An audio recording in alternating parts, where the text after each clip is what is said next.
Hello dear students. आज हम English में पढ़ेंगे हमारी आगे की स्टोरी। एज वी रेड और स्टोरी है ना, और हम इसका ट्रांसलेशन समझ रहे थे।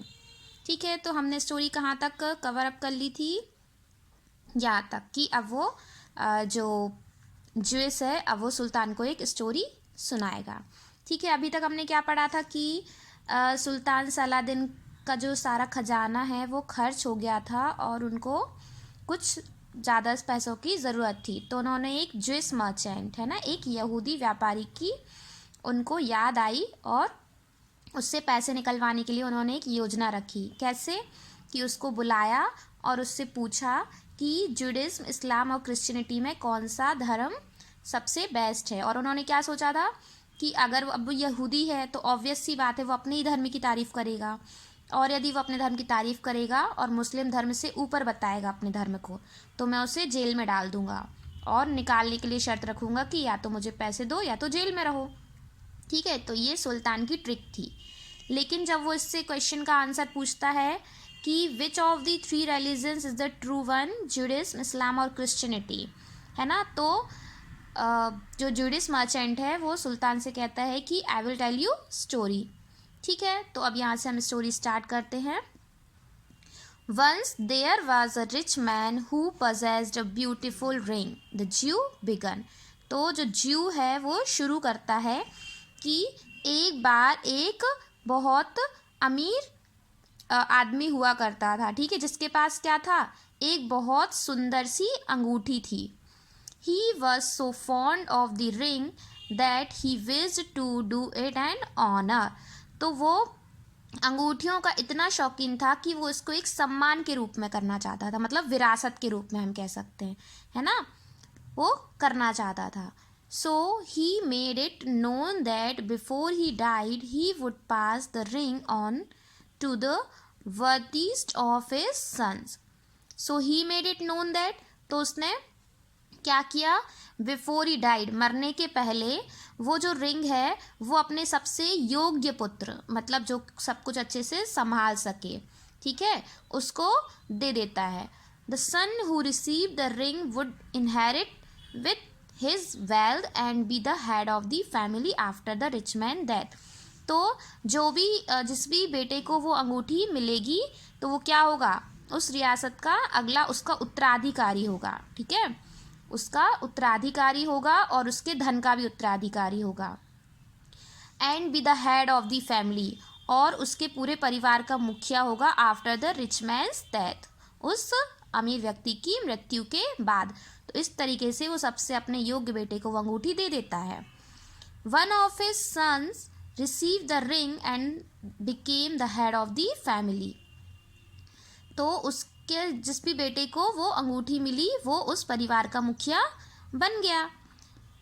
ही in turn gave similar orders about the ring to his sun.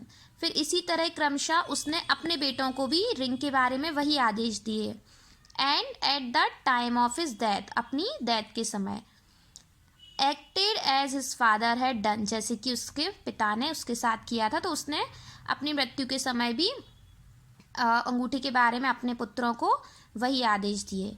In this way the ring was passed on from father to son for several 100 years. इस तरह कई 100 वर्षों तक वो रिंग अपने पुत्रों को पास होती गई। ठीक है, जैसे कि उसने रिच मैन ने अपने बेटे को दी थी, फिर उसके बेटे ने अपनी मृत्यु के समय अपने बेटों को दे दी, आगे उसने अपने बेटों को दे दी। इस तरह वो विरासत में मिलती चली गई। ठीक है, कई 100 वर्षों तक। In the end, it came into the hands of a man who had 3 sons। अंत में वो एक ऐसे व्यक्ति के हाथ में आई जिसके 3 बेटे थे। All equally worthy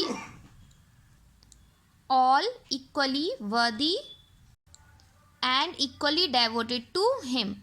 ठीक है, तो अब जो रिंग है वो ऐसे व्यक्ति के हाथ में आई जिसके 3 बेटे थे और तीनों समान रूप से योग्य थे और उसके प्रति डेवोटेड थे, मीन्स समर्पित थे। ठीक है, each of them beg the father to leave the ring to him.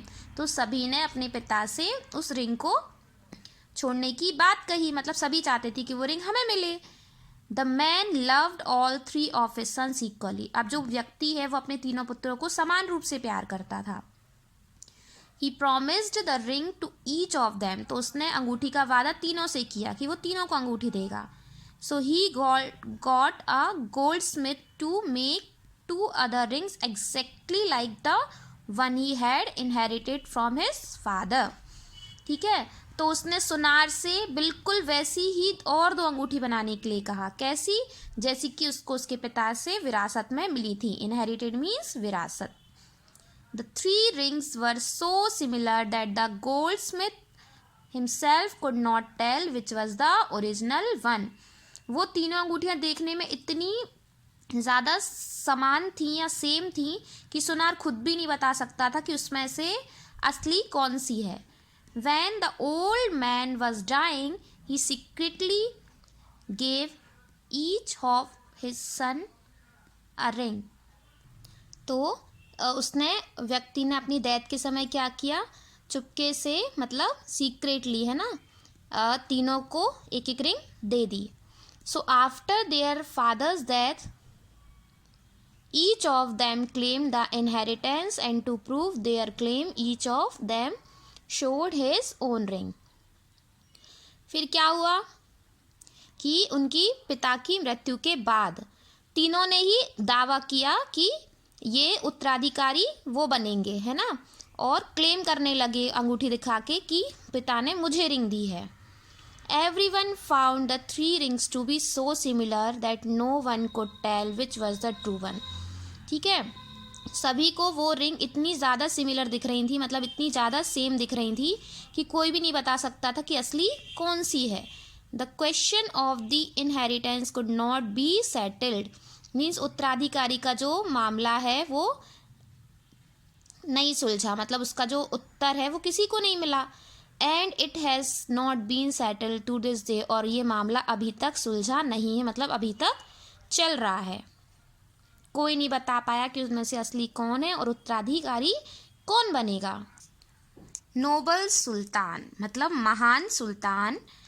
It is the same with the 3 religion given by God, मतलब इसी तरह ये तीनों धर्म हैं जो कि भगवान के द्वारा दिए गए हैं। अवर फादर, जो कि हमारे पिता हैं। टू द 3 पीपल, मतलब उस पिता के समानी हमारे पास भी ये 3 धर्म है जो कि विरासत में मिले हैं। The followers of each religion think that they have the inheritance to the true religion. तो उस सभी धर्म के अनुयायी क्या सोचते हैं कि ये हमें विरासत में मिला है, ठीक है, और हमारा धर्म सच्चा है। And they accuse the others of falsehood, और वो एक दूसरे को क्या करते हैं? गलत ठहराने की कोशिश करते हैं, झूठा साबित करने की कोशिश करते हैं। They quarrel over the question and even use violence, तो क्या करते हैं? एक दूसरे को झूठा साबित करने की कोशिश करते हैं और यहाँ तक कि हिंसा का भी प्रयोग करते हैं, है ना, लड़ते झगड़ते time. But this question I think is as difficult to settle as the question of the true ring. पर क्या है, वो क्या कहता है, पर मैं सोचता हूँ कि ये प्रश्न भी बिल्कुल उतना ही कठिन है जैसे कि वो अंगूठी, सच्ची अंगूठी वाला प्रश्न था। सलादिन saw the Jew was too clever for him, तो सलादिन ने क्या देखा कि जो वो ज्यू है, जो यहूदी व्यापारी है, वो उसके लिए बहुत चालाक है। But he was a large hearted man, पर उसका दिल बहुत बड़ा है। And appreciated the Jews wisdom, और वो उसकी बुद्धि की क्या करता है? सराहना करता है, अप्रिशिएट करता है उसकी बुद्धि और उसकी समझदारी की। Leaving all tricks he told the man of his need and asked for his help, तो वो सभी तरह के ये फालतू के बहाने छोड़ के, ट्रिक्स छोड़ के क्या करता है? उसको अपनी सच्ची से आवश्यकता बता देता है। And asked for his help, और उससे उसकी मदद मांगता है। The Jew gladly lent Saladin all the money he needed, तो वो खुश होता है ज्यू कि उसने सच्चाई से, है ना, सही सब कुछ बता दिया कि उसे पैसे की ज़रूरत है। And the Saladin later repaid him in full, तो क्या करता है? सलादिन को मनी दे देता है जितनी उसको ज़रूरत थी, और सलादिन बाद में सलादिन उसको, सुल्तान सलादिन लौटा देता है जितना भी उसने पैसा लिया था। To the end of his days, the Jew enjoyed Saladin's friendship and favor. तो अंत समय तक जो वो ज्यू है वो सलादिन की जो दोस्ती है उसका आनंद उठाता है, मतलब वो लोग हमेशा के लिए फ्रेंड्स हो गए थे। ठीक है, तो इस तरीके से समझदारी से उसने उत्तर दिया और सलादिन का भी समाधान हो गया। ठीक है, आई होप आप लोगों को ये स्टोरी समझ में आई होगी। आप लोग इसका प्रोनाउंसिएशन और एक बार अर्थ समझ के देख लेंगे। ठीक है, जो दिक्कत आए तो आप मुझसे पूछ सकते हैं। ओके, नेक्स्ट वीडियो में हम इसकी ग्लॉसरी और आगे का वर्ड पावर कंटिन्यू करेंगे। Okay, thank you class.